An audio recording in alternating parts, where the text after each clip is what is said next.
Now, this is a movie I have an unpopular opinion on. Brave. This is one of the first 3D Blu-rays I got. I've had this one for a while, but I really like this movie. I genuinely think it's fantastic. I love the aesthetic. I love the setting. The 3D in this movie is out of this world. It's out of this screen. I'm gonna coin that phrase. The 3D is out of this screen, and it's really deep. Lots of stuff flies out of the screen.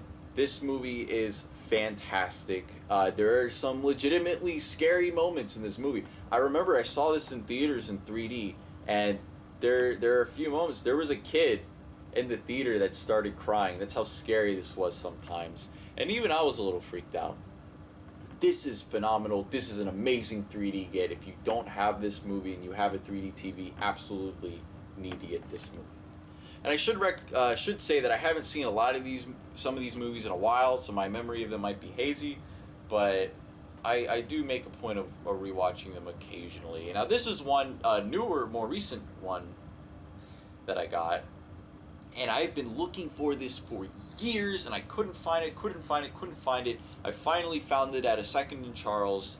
It is A Christmas Carol. Now, I won't say that this is the best version of A Christmas Carol.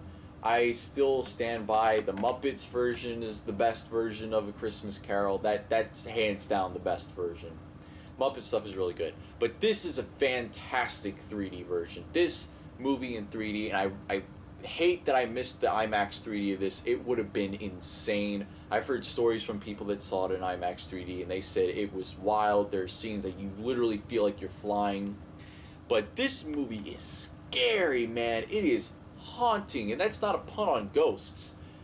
Jim Carrey does a great job. He voices all the ghosts. He plays the main character, Scrooge.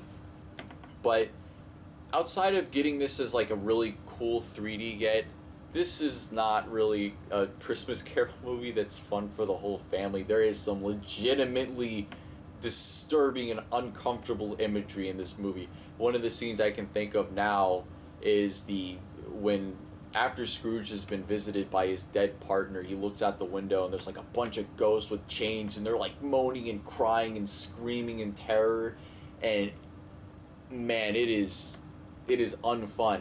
But the 3D, fantastic. So this is one I would pick up purely just for the 3D. And if you're a fan of this movie, that's great too. I don't completely hate it as much as many other people do, but the 3D is definitely worth it. This is another really good one. This is one that I have been looking for a very long time. I could only find the sequel in 3D, but Cloudy with a Chance of Meatballs. This is a fantastic 3D movie from Sony Pictures Animation.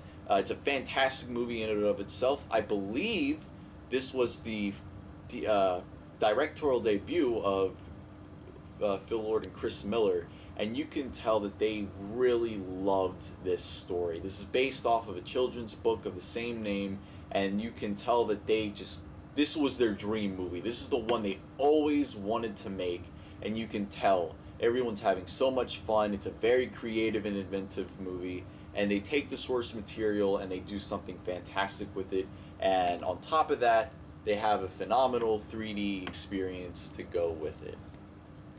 This is one I highly recommend picking up in 3D, because not only is it a great movie, it's a great 3D movie.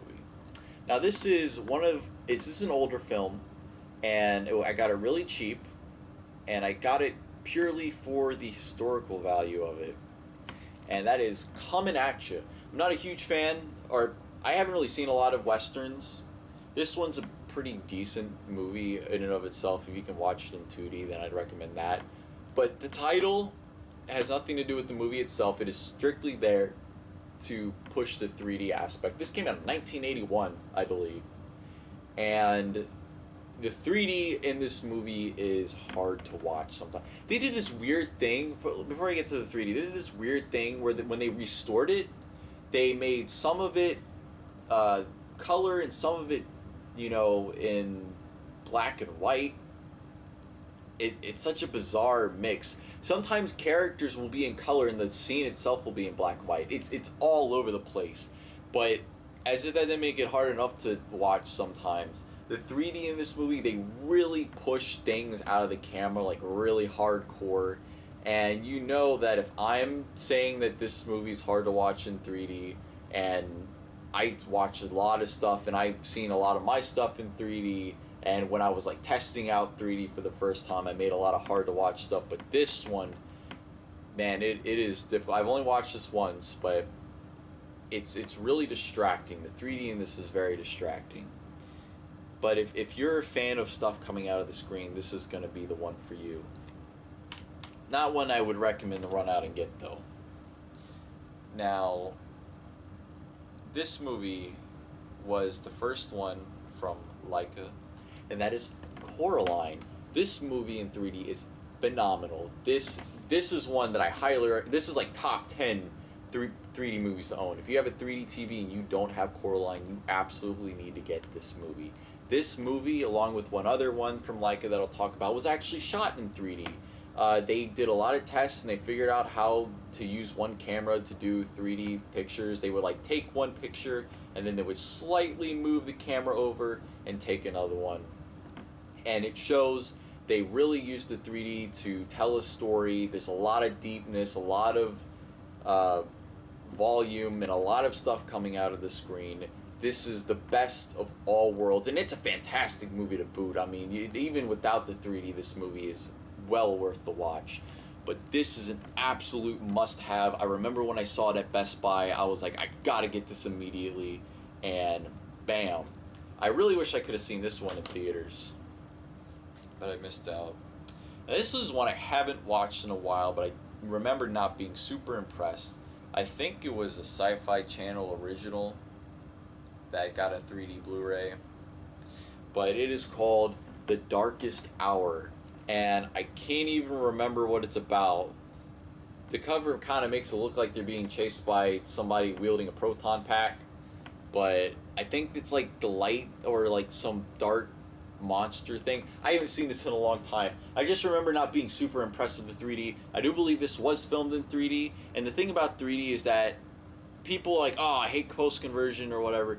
There's a lot of fantastic post-conversions, and this movie is one of those movies that goes to show that even though it's filmed in 3D, if you have someone behind the camera that doesn't really know what they're doing, it's going to come out like ass. Like I said, I haven't seen this in a while. I might change my opinion if I see it again, but I just remember not being super interested in it, and the 3D not being that great. So it was cheap, though. That's why I picked it up. So yeah, you guys can check that out. I used to be a native 3D purist, and I still think that native 3D is the best way to capture, but I can understand why post-conversion is necessary. There's a lot of bloom. It's a very nice day outside. Day of the Dead 3D. This is another cheap pickup. I actually got confused. I had a small brain moment. I thought this was a movie from the 50s for some reason, and it was like a classic 3D 50s movie. It is not. It came out... I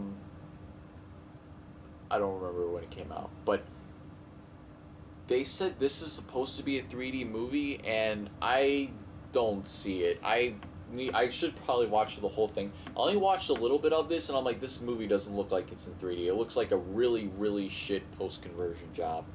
I'm not... Okay, yeah, it says right here on the back.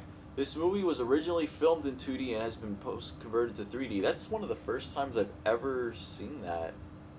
It's like a little asterisk on the back. But yeah, this is a not great post-conversion. I didn't even know I was watching a 3D movie most of the time. Most of the time, it's like they take the 2D frame and they just push it back. So like the actual 2D movie is just pushed back into your TV. This is a waste of time. Waste of time. Now, this is an interesting one. I do have a few documentaries, and I'm not totally against getting documentaries. But James Cameron, the master of 3D himself, he made a movie about going to the bottom of the ocean, and he brought some 3D cameras along, and he filmed the whole thing. And this is a fun 3D movie.